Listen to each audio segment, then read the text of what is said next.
in the heart of sub-Saharan Africa, where commerce meets progress. Welcome to SOUQ News, your source for business, economy, and development insight that drive nations forward.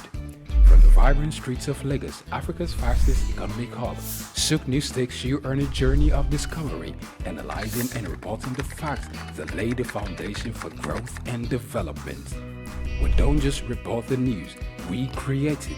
SOUQ News is more than a channel. It is a catalyst for change, spotlighting the stories that shape economies, inspire entrepreneurs, and fuel progress. Covering business, finance, technology, energy, and many more, SOUQ News provides a daily deep dive into the stories that matter, interviews with industry titans, and analysis that empowers your understanding of economic landscape. Join us daily as we dissect, discuss, and deliver the most relevant and factual news on business and the economy. SOUQ News is your trusted guide, empowering you with the knowledge to make informed decisions.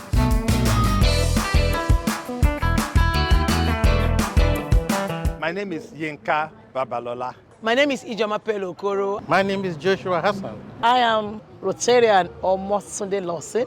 It's Ife Yunwarita Ejeze. My friends call me Ife.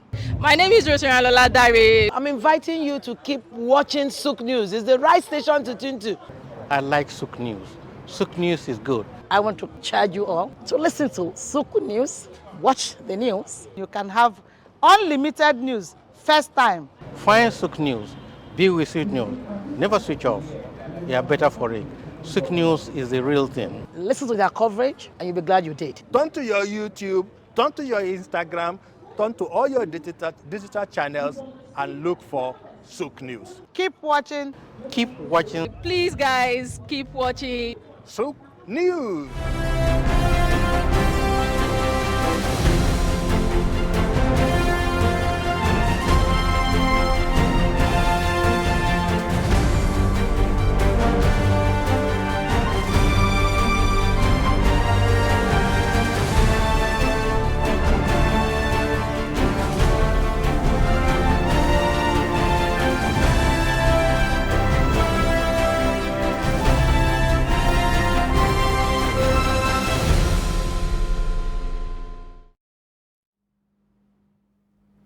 Hello and welcome to SOUQ Pulse. This is another beautiful Thursday and we are glad to be here and you on the other side, and we together are making history.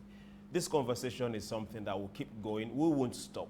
Just what we tell you, go to our social media handles and be part of this conversation. On SOUQ Pulse, we get to talk about issues that has to do with individual businesses, then bigger businesses, then the business of nations, between nations.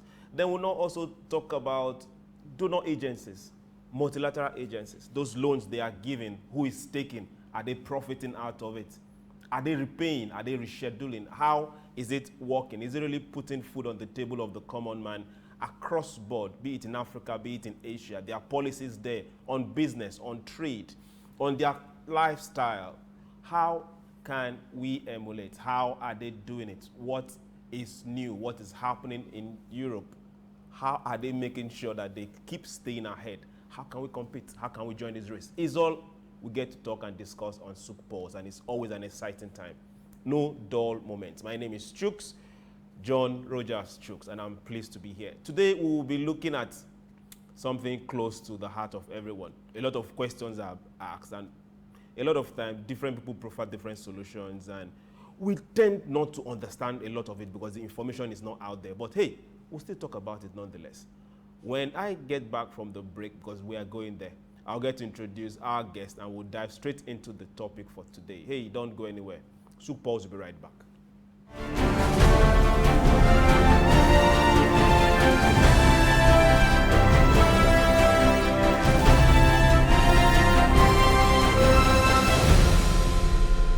My name is Olatunji Shoti Miri. I'm a performing artist and, television radio presenter and a university lecturer, Unilag. Keep watching SOUQ News. Hello everyone, my name is Kenny Black, Africa's finest music comedian, and you're watching SOUQ News. If you're not watching SOUQ News, I pity you. But keep watching SOUQ News. Hello everyone, my name is Timmy Dakolo and you're watching SOUQ News. Stay tuned. Hi, my name is Wisdom Oluwaseun Okoko, co-founder Orbit Africa Properties. I'm live at SOUQ News. Guys, keep watching SOUQ News for everything that concerns business, economy, politics, news. SOUQ News.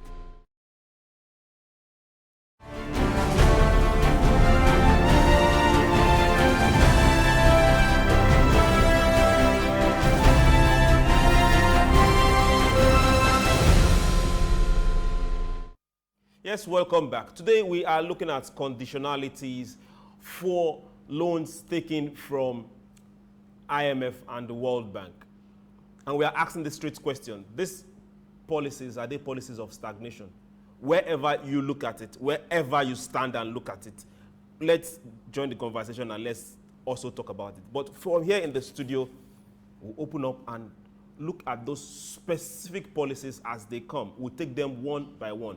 We'll pick up a loan, maybe a loan given to Nigeria, Ghana, Eritrea, Jordan, and we'll now look at them. Those particular policies in this loan that were given, these conditionalities, were they really tailored to make progress?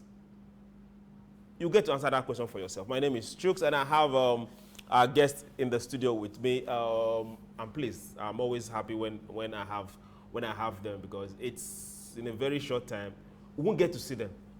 They've gone somewhere to go service some other people and impart knowledge. Sir, Mr. Sam, you're welcome to SOUQ PULSE today. Good afternoon, Chuks. My pleasure to be here. You're welcome, sir. It's nice to be here. So, sir, we normally start with that same topic. Happens to be the question. The policies we get to see, majorly for Africa now, let's look at it for Africa. The loans Africa countries are taking and the policies, the conditionalities that come with them, are they people-friendly? It's a tricky question, but I'll try and prefer some answers. Like a very short one. Then we'll start looking at individual policies. Conditionality looks a high-sounding buzzword, but conditionality means the conditions that are tied to the loans that they give to you. So if the conditionalities are not in your best interest, I think it's desirable not to sign to those loan. That is the quickest way I can answer. Maybe when we move on, be able to provide some specific answers based on some of the issues we're going to be discussing here. Okay. Now, vast majority of IMF and World Bank loans are conditioned on austerity policies. Now, in some of these policies, they are trying to reduce, be it government spending, be it increasing tax, be it cutting down on civil service power, be it taking out subsidy from different places. Now let's look at some specific loans and what was done. Let's go back to 1986, using Nigeria as an example. World Bank gave us a loan and came with SOUQ as the conditionality for that particular loan. And with SOUQ came, well, they said reduce government spending. Specifically, government spending was not given specific means of it being reduced, thanks to the Babangida administration at that particular point in time. They now say, okay, go to the Forex and change the way you dealt with your foreign exchange. Devalue your Naira. That was the side that really caught a whole lot of people off guard. And this was followed judiciously.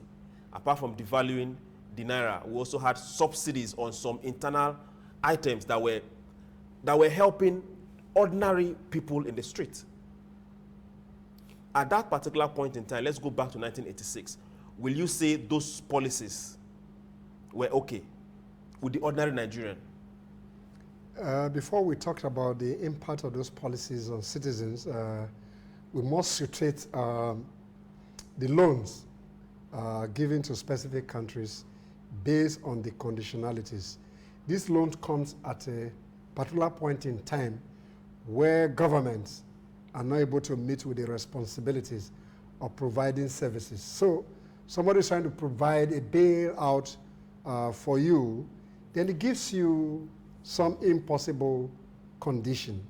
And because you are a bit desperate as a country, you subscribe to those loans, and more often than not, the impact becomes so overbearing on citizens. So if you look at it from that perspective, the answer is difficult to arrive at. Leaders, particularly country, discipline about public revenue and expenditure. That's on the one hand. On the other hand, to what extent they are able to manage those resources to the advantage of their citizens. So if IMF, the World Bank comes to you that country A, you are going through such a problem. Should they be the one to tell you are going through a problem? Because no, in 1986, were we going through that kind of problem? No, most times is the governments that approach these Bretton Woods institutions. But let's go back. In 1986, were we going through a recession? No, we had some challenge at that particular point in time. Okay. And it was difficult. The volume of for the leaders or for the people. The receivables, as revenues that were getting in, were not sufficient to meet with the expenditure pattern of the government. But there's a need to balance that deficit budgeting. That was a major challenge in 1986. So, and the IMF says, okay, if you want a bailout to resolve these public expenditure challenges, these are the issues. You want this money, these are the conditions that are precedent for you to draw on this money. And more often than not, like I mentioned earlier, governments subscribe to those loans because they are in a difficult situation. And Ghana is currently going through the same trajectory where it's difficult to balance the book, and they have approached IMF in the last 2 years trying to see how they can restructure some finances so that they can meet public expenditure that will impact positively on citizens. So that is the challenge. When you are in a difficult situation, then somebody detects, gives you condition. Okay, those conditions now, those 1986 conditions, how did the people fare? Well, with the benefit of hindsight, I wouldn't know whether on the side of the government, whether those was properly managed or whether the conditions were extraordinarily stringent and that the government could not meet up with those conditionality as it were.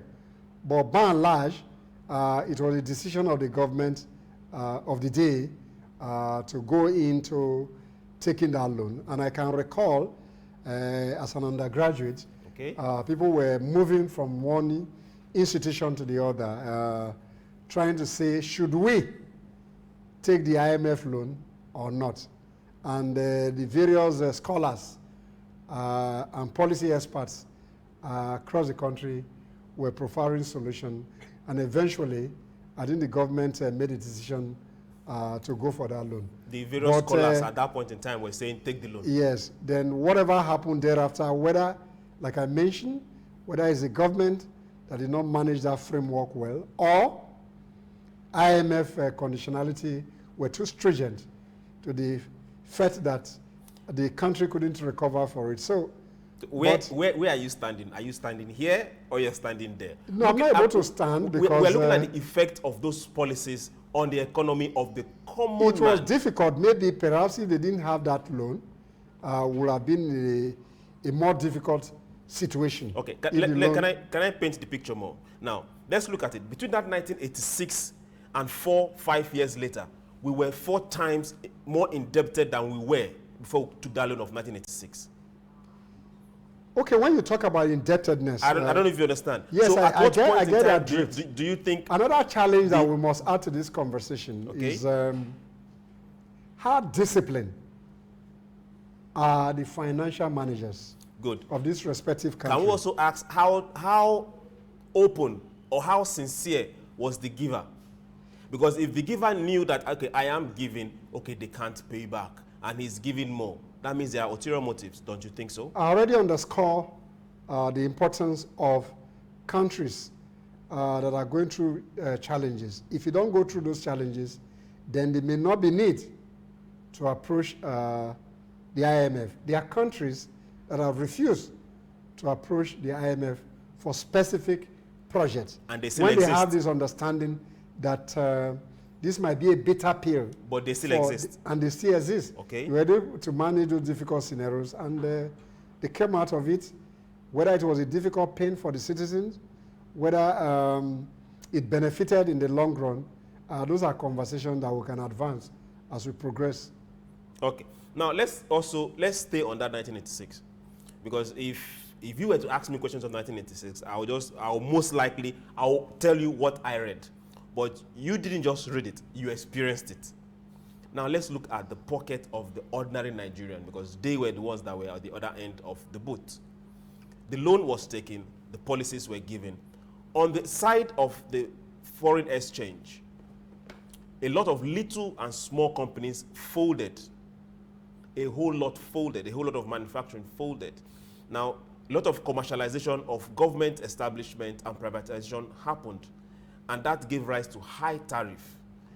Then also we look at floating of the dollar. They tried it then, although they stopped, it didn't work. But that also affected the common man. Food became expensive. Growing up, all I could hear was, if you ask parents what is happening, they'll tell you SAP is happening, and you just don't understand what they mean by SAP. That was the most common used language or word at that point in time. So can you tell us what was your experience with SAP as a student? No, I think that was the period when the concept of 010, a language that was used in the university. Can you define 010? Yeah, I'm coming there. I'm just trying to provide a background where students who had the opportunity of having 3 square meals now resorted to having one basic meal, because the parents who were providing money for them to survive in the school could not afford to give them the basic money they were giving to them. So that concept, it was challenging that people could not afford the basic needs. So there was what you call bed tightening. So students now resorted to having one decent meal. So either you have one meal in the morning, you skip the other meal, or you skip a meal in the morning, and in the afternoon you take one and you skip your dinner. So these were some of the downside of that policy. On the industrial side, most companies could not get foreign exchange for transactions, and some of the companies went under, regrettably.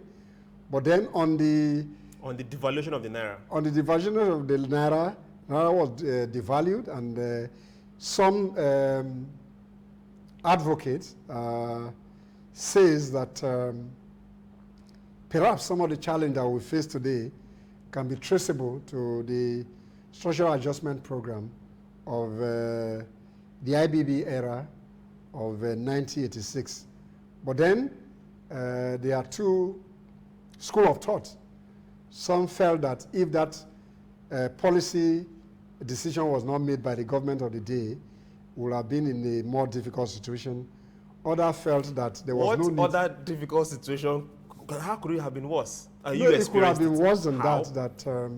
The austerity measure, that's the bed tightening, that came with that policy, was very difficult to manage. So the assumption in terms of those who were involved in the critical thinking process were thinking that maybe, and maybe, just maybe. Why maybe? Because they proffered a solution and said, go for the loan. Now, at the end of 4 years, the country was now 4 times indebted to these same organizations. Now, the question will now ask is, the monies that were taken in the first place, what solutions did they prefer? Yeah, the point I'm trying to make here is that it's always easy to point an accusing finger to the other person.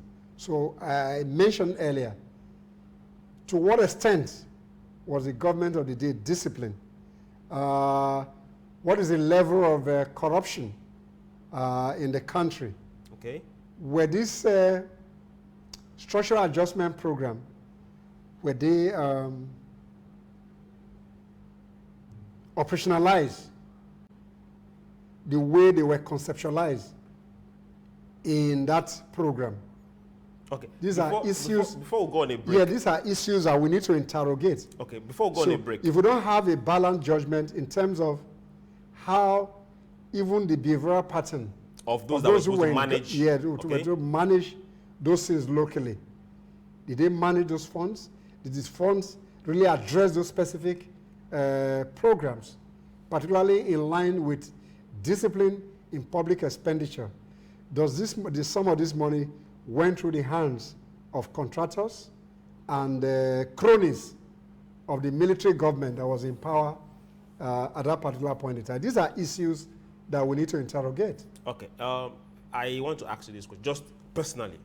Is it possible, I'm just thinking out loud, is it possible to say, okay, we've gotten this money, the money was released, it was not released like in trenches, it was just released. Is it possible, okay, we've gotten this money, we'll do this, we won't do that? Because I'm still worried, why did they go ahead and devalue the Naira at that point? No, the point is that those structural adjustment programs were tied to specific public policies. Yes, but the policies were not done before the money was given. The money was given before the policies were done.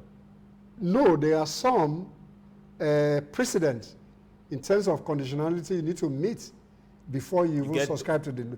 But then when the money is released, there are certain milestones. You meet. To get the next tranche. Yeah, to get the next tranche. Okay. So whether we're disciplined in terms of managing those monies for the adjustment program is another issue. It's another issue. Okay. So we need to interrogate that. Now, we are now also looking at issue of transparency and accountability on the side of the receivers of the loan. Not just Nigerian government, because that's the example we used, but other African governments. How transparent and accountable were they to this particular loans? Because this particular issue is cutting across board. Same kinds of policy, a lot of money being given, and yet we still have issues. We are going on a break, and SOUQ Pulse will be right back. Don't go anywhere.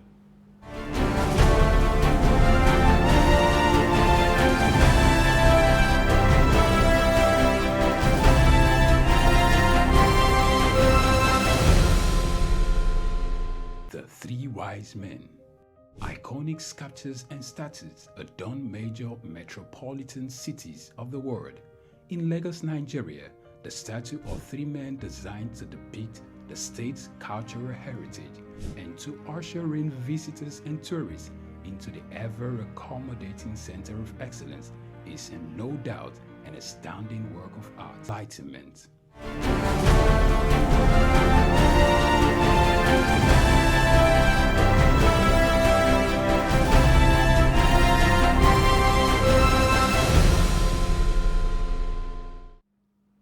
Yes, welcome back to SOUQ Pulse. We're here and we are looking at the loans that African countries and some other countries are taking from IMF, World Bank, and we are asking straight, simple question. Are these policies on these loans, these conditionalities, are they stagnating progress, economic advancement in those particular nations that are taking it?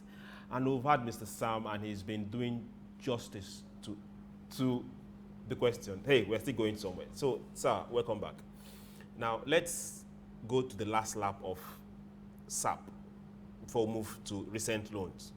Now, SOUQ also said that Nigeria at that particular point in time should open up their market. Now I ask, at that time, were we strong enough to compete with products from other markets? We're strong enough to contribute. Not to contribute, we're contribute to compete with products from other markets. Yes, that's the point I'm trying to make. Competing, we have a lot of industries in Nigeria. So what you needed to do is to open up the market, and once the markets are open, that will improve on the competitive advantage of those companies that were manufacturing in Nigeria. So I don't think essentially, with the benefit of hindsight, that the policy in itself was bad. Let's take a case in point.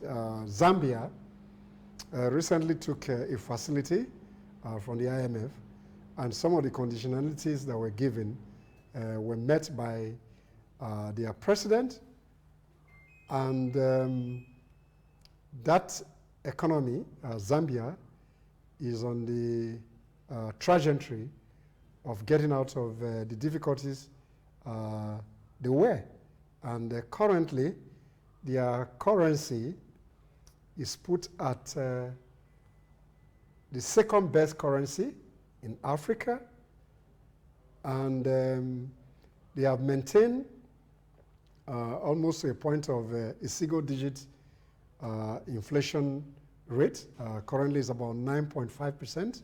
That's in Zambia. That's in Zambia. Good. And the kwacha is the best local currency in Africa that has the least in terms of value, exchanging with the dollar.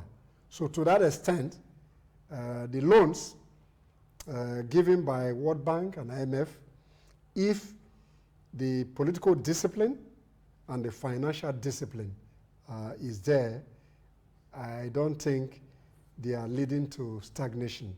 So I'm not here speaking for the IMF. We are strictly looking at, the policy. Yeah, I'm just looking at the policy framework, okay, and trying to balance a scenario that happened in Nigeria some, how many years ago? Almost 40-something years ago. In 2 years, that would be like 50 years. Okay. Now, so let's look at this too. The point is, African leadership and African leaders must be responsible if they go into these multilateral agencies to get loan, even when there are conditionality tied to them. And if they cannot meet some of those conditionalities, they should find a way to renegotiate those conditionality on the one hand.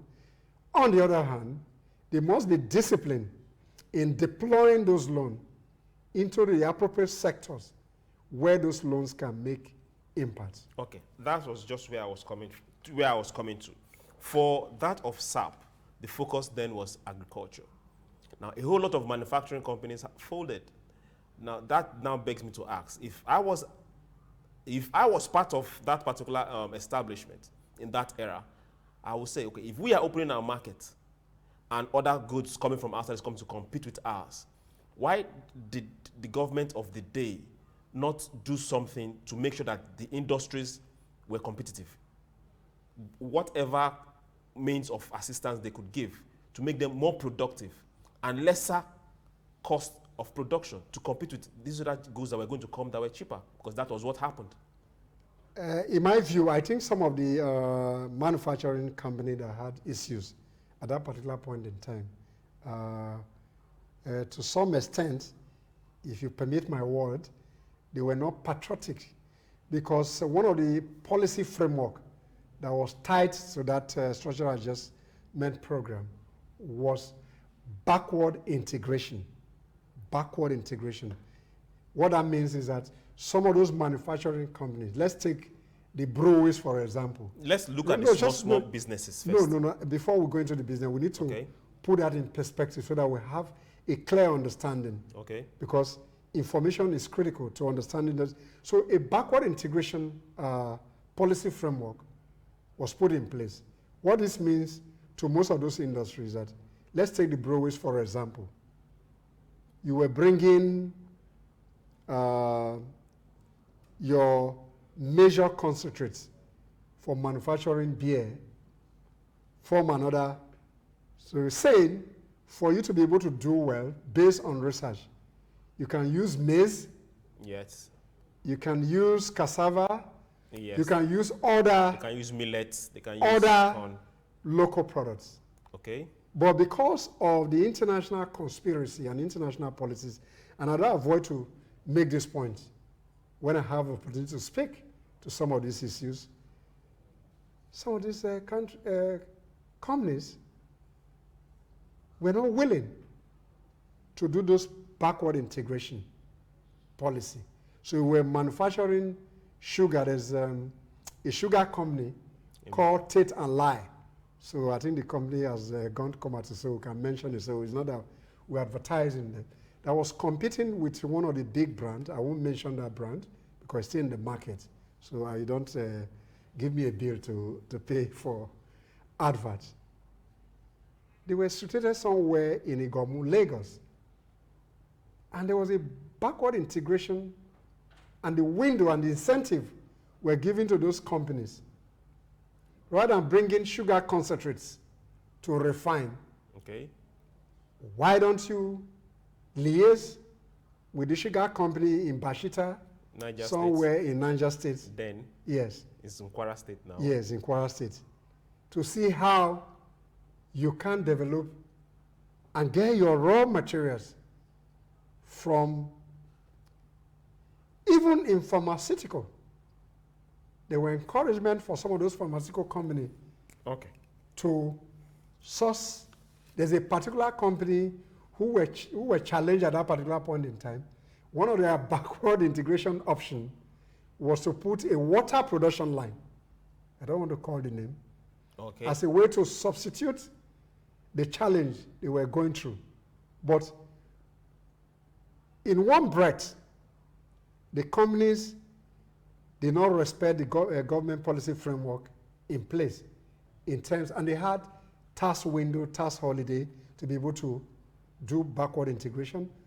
On the other hand, whether the ministry that had supervisory oversight function could not equally find a way to see how this policy regime impacted on Nigerians generally. So in that regard, therefore, some of those companies were not sustainable. But like I said, if but let's just go straight to the small companies, then we'll just move on. I need to read something for you to hear. Okay. Okay. Now, from IMF own research, from their own research. Now, they say, internal research indicates that some of these policies also generally are not effective for reducing the debt, which is IMF chief objective. Because if they are giving you a debt, if they are giving you a loan, the major objective is, okay, at the end of the day, whatever year we'll give you, you give it back to us. But this is what they know. IMF World Economic Outlook, published in April 2023, observed that physical conditions, a term used to liken to austerity program, do not reduce debt ratios on average. All right, there's been a debate. No, this is not a debate. This is hold on. no, hold on. I don't know if. No, I get a point. This is who is providing. Just a moment. This is from IMF themselves. Yes, who's providing? Okay. I'm not asking a question. Yeah, on this. no, who's providing? Okay. No, I will answer your question, but I need to make some points before I get to answer your questions. Who's providing this data? For what purpose? Just a moment. For what purpose? On the one hand, the IMF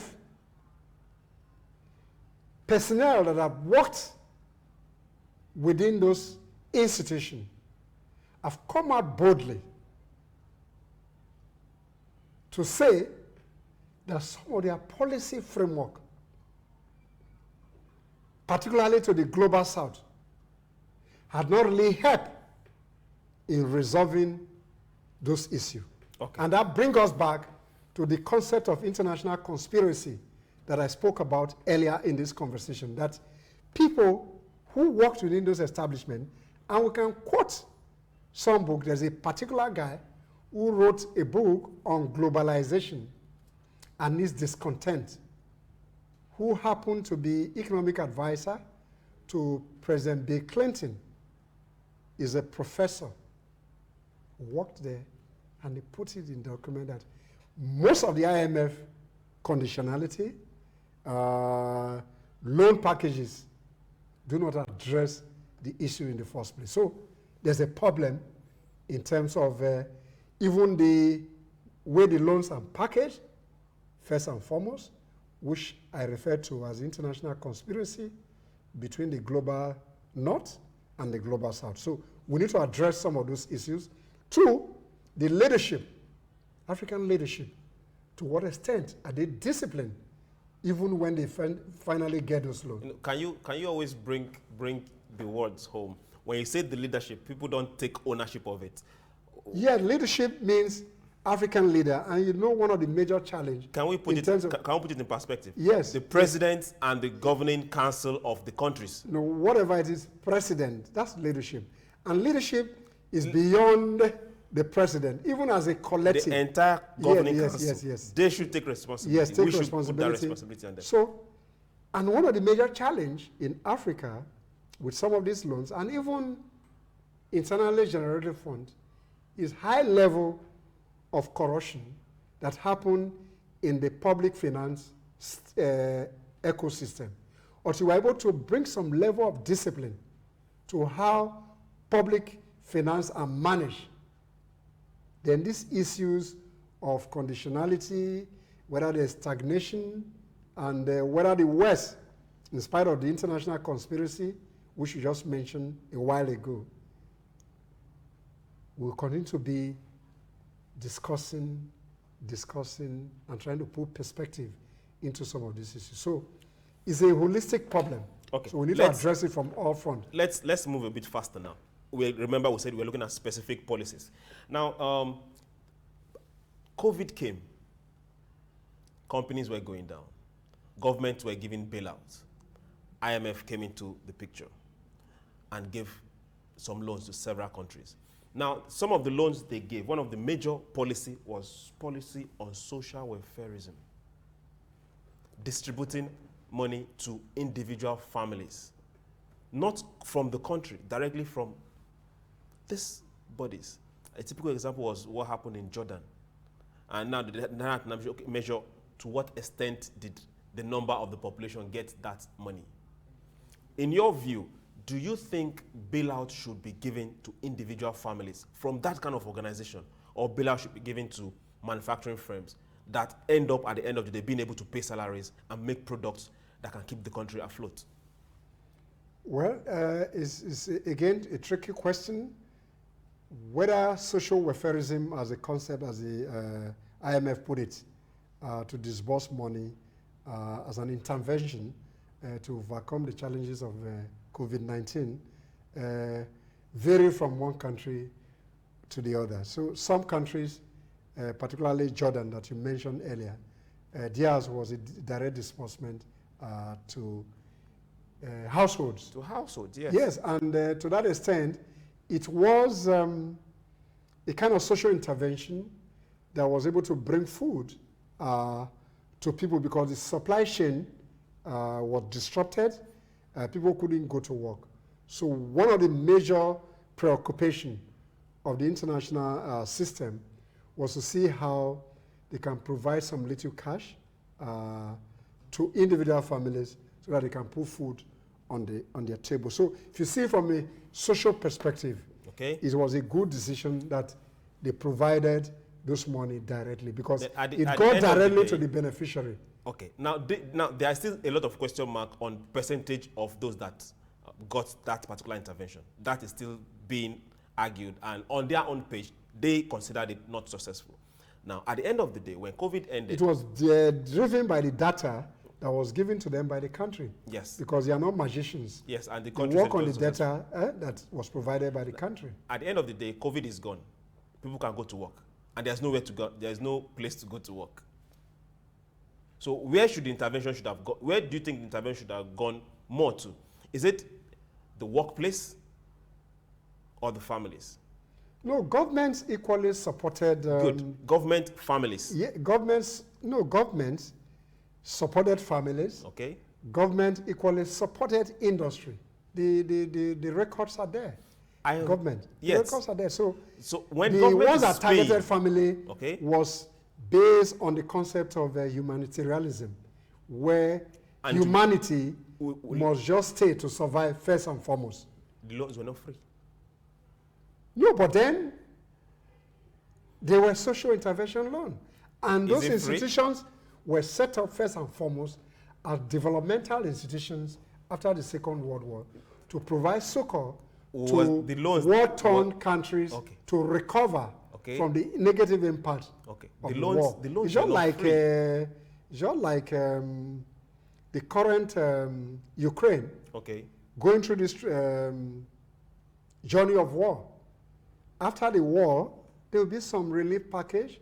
You might call them concession loan to rebuild the country. Okay. Okay. Now we are gradually running out of time. Let's come back to the recent times. The last administration before this present one in Nigeria, also as an example, got a loan from same point, IMF.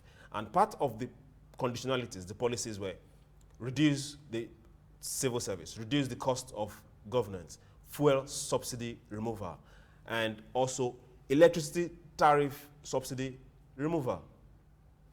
Now, when most of these policies are placed there, there is no follow-up on how to reduce the sufferings of the people when these are done swiftly. There is no follow-up on, if you are reducing cost of governance, where should it start? Should it start from cost of the governance itself, right from the top? Or should it just go down to the ordinary people? Because who these policies affect more are the people on the street.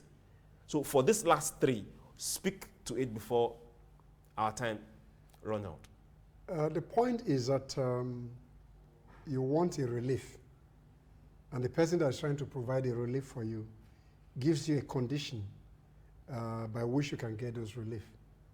So it behoves on you whether you need that relief, whether you can meet up with the conditionality of the relief. That's on one side. On the other hand, you have a public service structure that is not really transparent. Some of the transactions they do in the public space are very opaque. So in that regard, the information that are open to the public that will inform even the government decision sometimes are not really well informed.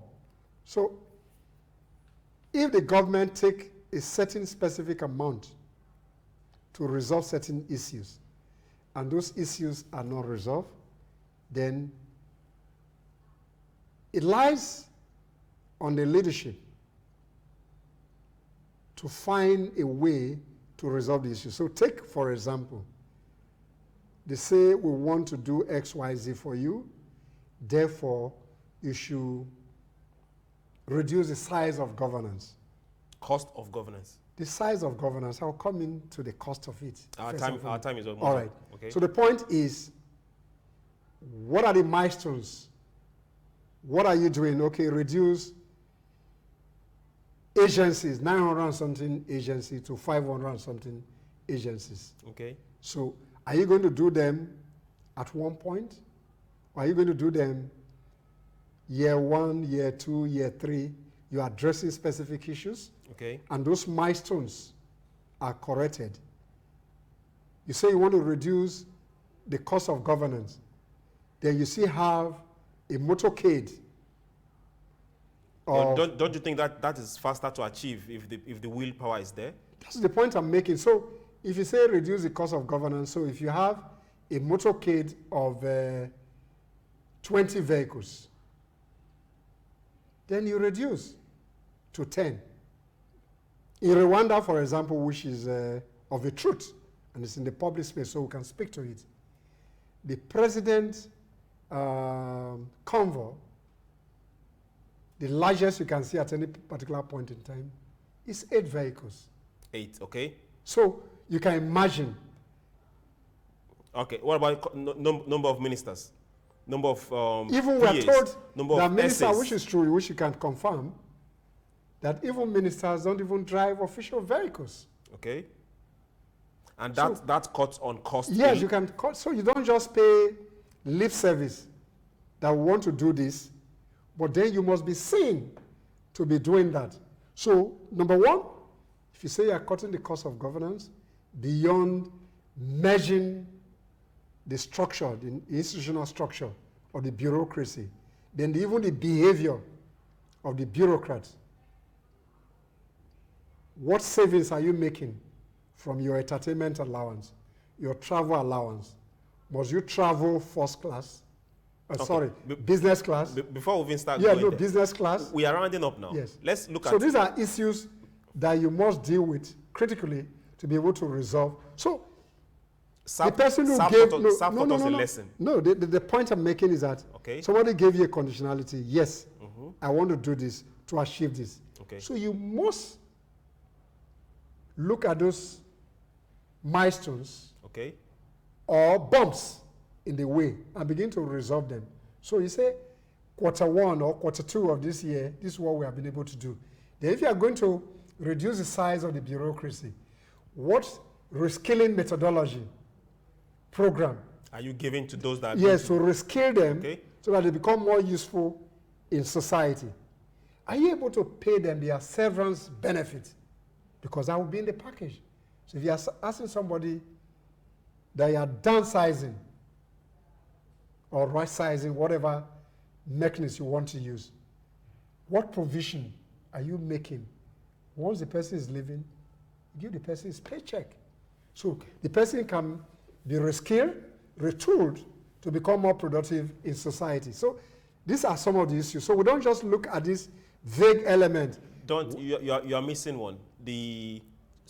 Just be fast on this. The subsidy on petrol and the subsidy on electric tariff. What if we decide to go that route? Okay. What should the government look do? At the case in point. The subsidies on fuel. Okay.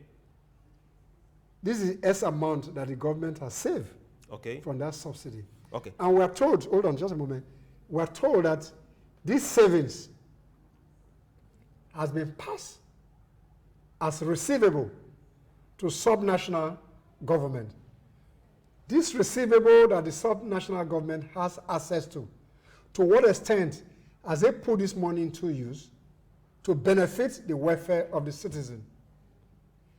On the other proposal for subsidy removal on electricity, I'm one of those who says for you to be able to go on that policy route, alternative, you must provide other alternative source of energy. Okay.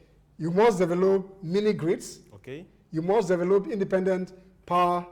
Thank God that particular framework has been moved from the exclusive list to the concurrent list. So state government can invest. And thank God that there's a good example that was just commissioned a few days ago in Aba by Geometrics. Okay. That's going to provide electricity for the Aba municipality and about 8 other local governments, 24/7. It's a private sector-led initiative. So if government is able to encourage those kind of investment, then when you remove the subsidy and the light is there, that will improve on productivity and people are able to even pay the appropriate tariff based on consumption. Thank you very much. Thank you very much, Mr. Sam. It's always a pleasure to have you on SOUQ PULSE. Remember this, just like we said from the beginning, SAP of 1986 taught us a lesson. And for every policy, every conditionality that is on any form of loan or borrowing from any organization, the leadership should take responsibility, rule corruption out of it, and make sure that those policies are favorable to your people. Those policies must not take food out of the table of your citizens. Then of what use are you taking the loan for? I want to say thank you very much for being with us and being right there and being part of this particular SOUQ PULSE today. We'll do this again tomorrow. The time is short. We'll try and get it up to 2 hours. But hey, for now, thank you and have a beautiful day.